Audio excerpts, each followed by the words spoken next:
డబ్బు, అనారోగ్యం, ఉద్యోగం, వ్యాపారం, అప్పులతో బాధపడుతున్నారా? మీకోసమే లాంచ్ యువర్ ఫ్యూచర్ ప్రోగ్రామ్. నమస్తే, welcome back to Suman TV. Present మనతో పాటు ఉన్నారు సైకాలజిస్ట్ స్నేహలత గారు. నమస్తే మ్యామ్. నమస్తే మేడం, సూసైడ్స్ గురించి మాట్లాడుకుంటే ఈ మధ్య కాలంలో చిన్న పిల్లలు కూడా, అంటే స్కూల్ ఏజ్లో ఉన్న పిల్లలు కూడా కాలేజ్ దగ్గరికి వెళ్తే బీటెక్ కానీ ఇంకా అట్లా చూసుకుంటే సూసైడ్స్ చేసుకోవడం కామన్ అయిపోయింది. అంటే చిన్న చిన్న విషయాలకి, ఇంట్లో తండ్రి తిట్టారనో, టీచర్ తిట్టిందనో, అమ్మ తిట్టిందనో, కొంతమంది ఏంటంటే హాస్టల్లో జాయిన్ చేసిన హాస్టల్ వాతావరణం పడక, హాస్టల్లో ఉండలేక, అక్కడ ఒక పాప బాబా ఏదైనా అంటే ఈవెన్ ఇమీడియట్లీ సూసైడ్ చేసుకోవడం జరుగుతుంది. ఎందుకు ఇలా జరుగుతున్నాయి అంటారు? ఇక్కడ ఎవరు తప్పు ఉందంటారు? ఇటు తల్లిదండ్రులదా, ఇటు వాళ్ళదా ఆలోచన ధోరణి అంటారా? అంటే పిల్లలకి అసలు ఫస్ట్ వాళ్ళు కావాల్సింది అంటే వాళ్ళ ఇంట్రెస్ట్తో జాయిన్ అయ్యారా? ఏ కోర్స్ అయినా సరే వాళ్ళ ఇంట్రెస్ట్తో జాయిన్ అయ్యారా? వాళ్ళ ఇంట్రెస్ట్తో జాయిన్ అయ్యారనుకోండి, అక్కడ ఎలాంటి ఇష్యూస్ వచ్చినా వాళ్ళు ఫేస్ చేయడానికి రెడీగా ఉంటారు. ఎందుకంటే వాళ్ళ ఇంట్రెస్ట్ ఉంది కాబట్టి. ఇప్పుడు బాబుకి పాపకి అది ఇంట్రెస్ట్ లేదు, కానీ మీరు మాత్రం ఫోర్స్ఫుల్గా హాస్టల్లో జాయిన్ చేస్తారు. కొంతమంది పిల్లలకి ఇంట్లోనే ఉండి చదువుకోవాలి అని ఉంటుంది, వాళ్ళని ఫోర్స్ఫుల్గా హాస్టల్లో జాయిన్ చేస్తారు. ఏంటి అంటే పేరెంట్స్ చెప్తారు, కొన్ని రీజన్స్ చెప్తారు. ఏంటంటే మాకు ఇంట్లో మేము ఉండము, మేము ఇద్దరం జాబ్ చేస్తామనో, లేకపోతే మాకు బయటికి ఎటన్నా వెళ్ళడానికి వీలవ్వట్లేదు, వీళ్ళ ఎగ్జామ్స్, వీళ్ళ కరికులంతోని మేము మా మా ఫంక్షన్స్ కానీ ఏవైనా కానీ మ్యాచ్ అవ్వట్లేదు. సో హాస్టల్లో ఉన్నాను అనుకోండి, వాడు చదువుకుంటాడు, మాది మేము ఉంటాము అనేసి అంటారు. అప్పుడు ఏమవుతుందంటే అది ఆపోజిట్గా పోతున్నారు. పిల్లల థాట్ ప్రాసెస్కి ఆపోజిట్ అయింది. ఆపోజిట్ అయినప్పుడు ఏం చేస్తారు, ఇంకా చాలే ఇంకా మనం బతికిన కాడికి అనిపిస్తుంది వాళ్ళకి. ఎందుకు అలా అనిపిస్తుంది అంటే మళ్ళీ ఇవే ఇష్యూస్. ముందు అర్థం చేసుకోండి పిల్లల్ని, వాళ్ళు ఏం చదువుదాం అనుకుంటున్నారు, ఎక్కడ ఉందాం అనుకుంటున్నారు. ఓకే, ఇప్పుడు ఇది ఒక ఇన్సిడెంట్ చెప్తాను మీకు. ఒక బాబుని 6th చదువుతున్నాడు, తీసుకెళ్ళి హాస్టల్లో వేశారు. వాడు భయంకరంగా ఏడుస్తున్నాడు. నేను పోను, నేను అమ్మతో ఉండాలి, నేను ఇంట్లో ఉండాలి. లేదు బాబు, నీకు అక్కడ అందరూ నీ ఫ్రెండ్సే ఉంటారు, ఆడుకోవచ్చు, వాళ్ళతో పాటే ఉండవచ్చు. పిల్లలు ఎంతసేపు ఆడుకుంటారు, ఎంతసేపు ఉంటారు, ఎంతసేపు బయట ఉన్నా కూడా తిరిగి ఇంటికి వెళ్ళాలి, అమ్మ దగ్గరికి వెళ్ళాలి అన్న ఆలోచనలోనే ఉంటారు. కానీ ఫోర్స్ఫుల్గా వీళ్ళు అక్కడ వేస్తే వాళ్ళ మైండ్ ఎలా తయారవుతుంది? ఒకవేళ వాళ్ళు చేసిన కోర్సు యాక్సెప్ట్ చేసి కంప్లీట్ చేసినా కూడా నెక్స్ట్ జాబ్, ఆ జాబ్ ఎక్కడో వస్తుంది, అక్కడికి వెళ్ళిపోతారు. ఇప్పుడు నెక్స్ట్ మా దగ్గరకు వచ్చి ఉండు అనేసి మళ్ళీ ఇదే పేరెంట్స్ మళ్ళీ ఫోర్స్. అప్పుడు వీళ్ళు ఏం చేస్తారు, తీసుకెళ్ళి ఓల్డ్ ఏజ్ హోమ్ చేస్తారు. అక్కడ మీకు కూడా సేమ్ మీ ఏజ్ ఉంటారు, మీరు మాట్లాడుకోవచ్చు, మీ థాట్ ప్రాసెస్కి కలుస్తారు వాళ్ళు. రివర్స్ మళ్ళీ అది ఓల్డ్ ఏజ్ హోమ్స్ ఇంతగానో ఎందుకు ర్యాపిడ్గా పెరుగుతున్నాయి అంటే కారణం ఇదే. ముందు మీరు పిల్లల్ని అర్థం చేసుకోండి, పిల్లలు ఏం చేస్తున్నారు. ఎంతమంది పిల్లలు, ఎంతమంది పేరెంట్స్ వాళ్ళ పిల్లల్ని టచ్ చేసి మాట్లాడతారు? ఎంతమంది పేరెంట్స్ మాట్లాడతారు? ఇలా అంటే మీరు కోపం తెచ్చుకోకండి, మీ స్పర్శలో ఉన్న ప్రేమ కూడా వాళ్ళకి కావాలి కదా. ఇప్పుడు పిల్లలని ఇలా ఎదురుగా నిలబెట్టి ఏదో నిర్దోషులకు ఎదురుగా నిలబెట్టి మాట్లాడతాము, నువ్వు ఎందుకురా ఇలా చేసావు అనే బదులు పక్కన కూర్చోబెట్టుకొని అసలు ఏమైందన్నా, ఎందుకు ఇలా అయింది అని అడిగారు అనుకోండి, వాడు చెప్తాడు. ఎంతమంది పేరెంట్స్ మేము సంపాదించేదే వాళ్ళ కోసం, మేము బతికేదే వాళ్ళ కోసము అంటున్నారు కదా. వాళ్ళ కోసం ఈ సంపాదించుడు ఇది అన్నీ కాకుండా టైం ఎంత ఇస్తున్నారు, ఎంత టైం స్పెండ్ చేస్తున్నారు మీరు మీ పిల్లలతో కదా. అట్లీస్ట్ ఒక 1/2 అవర్, 24 అవర్స్లో ఒక 1/2 అవర్ మీ పిల్లలతో కూర్చొని మాట్లాడడం చేస్తున్నారా? స్కూల్లో ఏం చేసావు, ఎంతవరకు ఉంది, ఎంతసేపు మార్కులు కాదు, స్కూల్లో అసలు యాక్టివిటీస్ ఏం చేసావు, స్కూల్లో నీ ఫ్రెండ్స్ ఎంతమంది ఉన్నారు, వాళ్ళు ఎలా ఉంటారు, ఏం మాట్లాడతారు. ఇది మీరు ఒక 2 days ట్రై చేసి చూడండి. 3rd day వాడే వచ్చి కూర్చొని మీతో చెప్తాడు. అన్ని మార్క్స్ ఉంటేనే కదా మేడం రేపు ఫ్యూచర్ కదా, మార్కులు 100కి 100 రావాలి, 100కి 100 రావాలి. తీసుకెళ్ళి ఓల్డ్ ఏజ్ హోమ్లో వేస్తాడు, 100కి 100 మీరు కూడా అక్కడే ఉండండి. మరి ఓకేనా?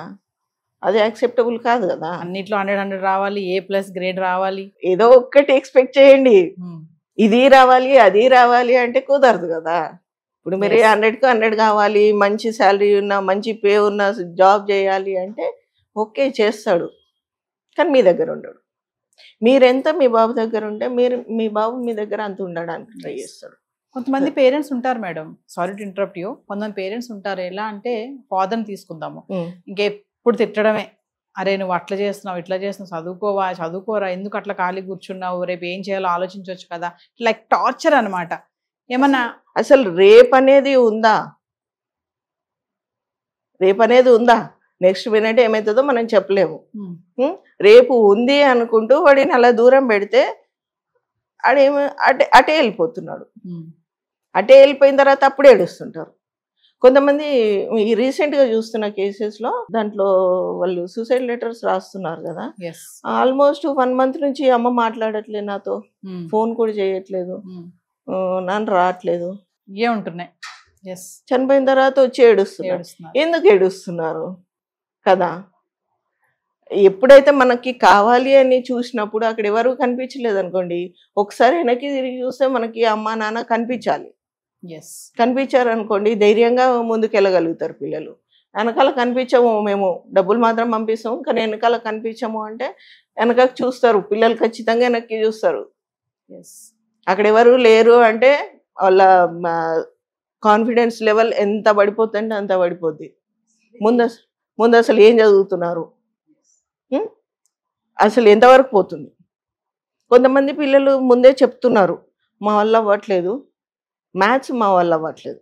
మెయిన్గా ఎందుకు అవ్వట్లేదు అన్న, ఏం చేద్దాం మరి దానికి అనేసి కూర్చొని మాట్లాడి దానికి ఒక సొల్యూషన్ చూస్తే సరిపోద్ది. లేదు నువ్వు ఇంకే అట్లనే నడిపించేసి ఏం నడిపించేస్తుంది, వాడికి ప్రెషర్ పెరిగిపోతుంది. ఏం నడిపించేస్తుంది? మ్యాథ్స్ నడవదు, ఈవిడ నడుస్తుంది, మ్యాథ్స్ నడవదు కదా, అది రావాలి కదా. దానికి బోల్డ్ అని ప్రాబ్లమ్స్ వేసుకొని కూర్చుంటుంది, బుక్ నిండా ప్రాబ్లమ్స్ వేసుకొని కూర్చుంటుంది. అది మనకి ప్రాబ్లం అవుతుంది. మనకు ప్రాబ్లం అయింది అని చెప్పినప్పుడు దాని ప్రాబ్లంకి సొల్యూషన్ వెతుకుదాము, మనం కూడా కలిసి వెతుకుదాము, ట్రై చేద్దాము అంటే ఓకే. అంటే ఇప్పుడు సూసైడ్స్ ఇలా పిల్లల విషయంలో సూసైడ్స్ పెరగడం కారణం తల్లిదండ్రులే అంటారా? ముమ్మాటికి తల్లిదండ్రులని కాదు, అంటే ఇప్పుడు దేనికైనా సరే ఒకటే రీజన్ ఉండదు కదా.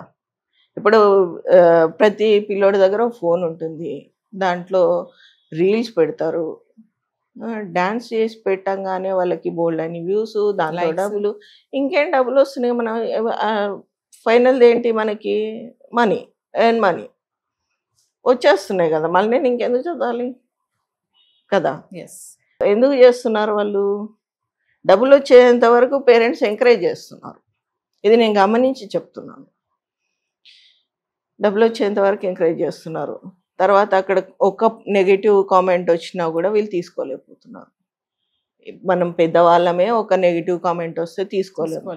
అలాంటి పిల్లలు ఎలా తీసుకోగలుగుతారు? నెగిటివ్ కామెంట్స్ని తీసుకోలేరు. ఎవరికి చెప్పుకోవాలి? చెప్పుకోవడానికి ఎవరు లేరు. సో ఇంకా బతికిన కాడికి చాలా ఎక్కువైపోయింది.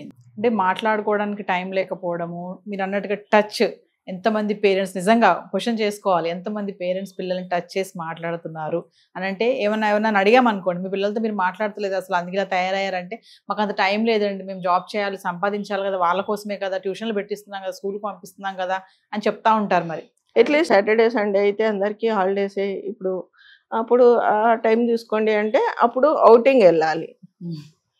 ఇప్పుడు రీసెంట్గా చూసుకోండి, ఈ 1 weekలో చూసుకోండి, లాంగ్ వీకెండ్ అంటున్నారు. ఈ వాటర్ ఫాల్ ఆ వాటర్ ఫాల్, కొట్టుకుపోయేవాడు కొట్టుకుపోతూనే ఉన్నాడు, వాటర్ ఫాల్ అనుకుంటే ఎంజాయ్ చేసేవాళ్ళు ఎంజాయ్ చేస్తున్నాను. వాళ్ళు ఫోటోలు దిగి స్టేటస్లకు పెట్టడము, వీళ్ళు చూసి బాధపడడం, వీళ్ళే స్టేటస్ పెట్టడం. స్టేటస్ పెట్టుకోవడానికే బతుకుతున్నామా మనము? ఎంజాయ్ చేశారా మీరు అక్కడికి వెళ్ళి? వాటర్ ఫాల్తో చూడలేదు, అక్కడికి వెళ్ళి మీరు కళ్ళతో చూడలేదు, కెమెరాలో చూసారు. కళ్ళతో చూసారా? ఎవరైనా ఒక్కరినన్ను అడగండి, కళ్ళతో మీరు వాటర్ ఫాల్ని చూసారా? ఫీల్ అయ్యారా? ఆ వాటర్ డ్రాప్స్ని ఫీల్ అయ్యారా? లేదు, కెమెరాలోంచి ఫీల్ అయ్యారు. ఎందుకు? సాటర్డే సండే మాత్రమే. వీక్ అంతా బిజీగా ఉంటాం కదా మేడం, ఒక సాటర్డే సండే. ఓకే, సాటర్డే సండేనే నువ్వెలా ఫీల్ అయ్యావు అదా. మీకు ఒక చిన్న స్టోరీ చెప్తాను. ఒక బాబుని వాళ్ళ ఫాదరు ఊరికి తీసుకెళ్తాడు అన్నట్టు, అంటే డిఫరెన్స్ తెలియాలి పిల్లలకి అనేసి. తీసుకెళ్తే అక్కడ ఒక 1 వీక్ ఉంటారు. ఆ తర్వాత బ్యాక్ వస్తూ ఉంటే, "నువ్వు అసలు ఏం నేర్చుకున్నావు నాన్న ఇక్కడి నుంచి" అని అడుగుతాడు. అడిగితే ఆ బాబు అంటాడు, "మనం ఎంత బీదవాళ్ళమో తెలిసిపోయింది నాన్న." "అదేంట్రా అక్కడ నువ్వు ఇంత బీదవాళ్ళు కూడా బతుకుతున్నారా అనేసి నువ్వు అంటావేమో అనుకోని నేను ఎక్స్పెక్ట్ చేస్తుంటే వీడేంటి ఇలా అంటున్నాడు." అంటే మనకి ఒకటే స్విమ్మింగ్ పూల్ ఉందన్న, ఇక్కడ 5 చెరువులు ఉన్నాయి వీళ్ళకి. అన్ని స్విమ్మింగ్ పూల్సే వీళ్ళకి.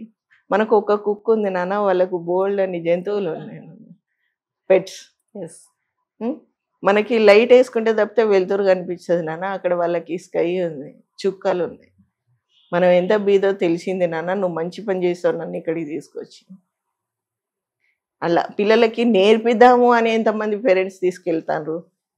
ఇప్పుడు ఈ 1 వీక్లోనే తీసుకోండి, ఏం నేర్చుకుంటారు, ఏం లైఫ్ లెసన్స్, ప్రతి దాంట్లో లైఫ్ లెసన్ ఉంటుంది. అందులో ఏం నేర్చుకున్నారు మీ పిల్లలు కదా? మేము ఉన్నాము అన్న ధైర్యం ఇవ్వండి. ఇప్పుడు స్కూల్లో టీచర్ ఏదో అన్నది అనగానే పరిగెత్తుకొని పోయి టీచర్ మీద గొడవ చేయడం కాదు. అసలు ఎందుకు జరిగింది గొడవ, అక్కడ ఏం జరిగిందని తెలుసు, ఏం జరిగింది అనేసి ముందు కనుక్కోవాలి.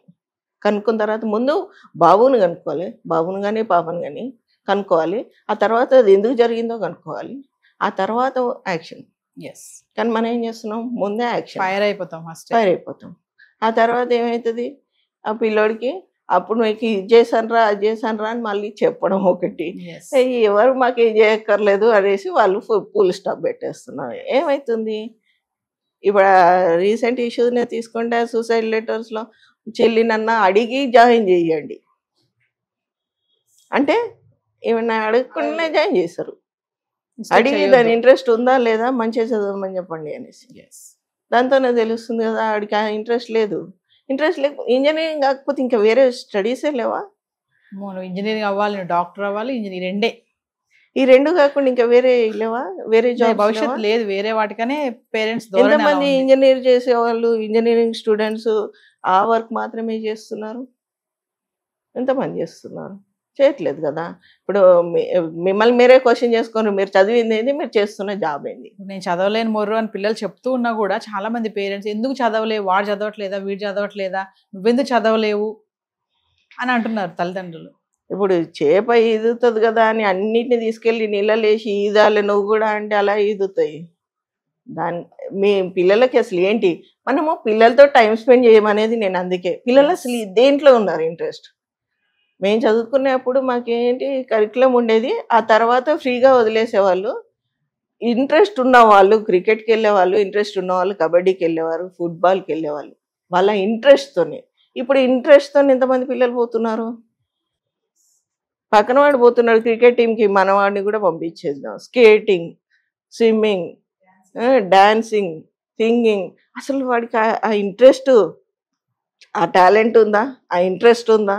నీ ఇంట్రెస్ట్ అంతా వాడి మీద రుద్దుతున్నారు. నీకు ఎప్పుడూ చేయాలనిపించిన పనులని ఇప్పుడు వాడు చేయాలి అంటే అక్కడ చేస్తాడు. వాడికంటూ ఒకటి ఇంట్రెస్ట్ ఉంటుంది కదా, అది చిన్న బూర కానీ పెద్ద బూర కానీ ఆ బూరకు కూడా కొంత ఆలోచనలు ఉంటాయి కదా. ఆ వాటితో పాటు అసలు ఏం చేయాలనుకుంటున్నాడు, మనం పిల్లలతో టైం స్పెండ్ చేస్తే తెలుస్తుంది మనకి ఏం చేయాలనుకుంటున్నాం. ఫైనల్లీ సూసైడ్స్ ని మనం నివారించాలి అంటే ఎలాంటి స్టెప్స్ తీసుకోవాలి అని అంటారు? పిల్లలు ఏది చెప్పినా సరే వినండి. ఫస్ట్ పిల్లలు అంటే పిల్లలే, ఏ స్టేజ్లో ఉన్నా సరే ఫస్ట్ వినండి. అసలు విని అసలు దానికి సొల్యూషన్స్ ఎన్ని ఉన్నాయి, ఆప్షన్స్, మనకు ఆప్షన్స్ ఉంటాయి, ప్రతిదానికి ఆప్షన్స్ ఉంటాయి. ఆ ఆప్షన్స్లో ఏది బాగుంటుంది డిస్కస్ చేయండి. డిస్కస్ చేసి అప్పుడు దాన్ని ఇంప్లిమెంట్ చేయండి. అంతేగాని లేదు లేదు నువ్వు అదే ఖచ్చితంగా చేయాల్సిందే, నువ్వు ఫోర్స్ఫుల్గా అంటే ఫోర్స్ఫుల్గా ఇలా పౌరాన్ని పట్టుకున్నాం అనుకోండి చచ్చిపోతుంది. అదే ఇలా ఉంటాం అనుకోండి ఎగురుతుంది, మళ్ళీ బ్యాక్ మన దగ్గరకు వస్తుంది అది. అదే మీరు ఇలా పీసుకు పెట్టారనుకోండి చచ్చిపోతుంది కదా. దాన్నే సూసైడ్గా. Thank you. ఓకే.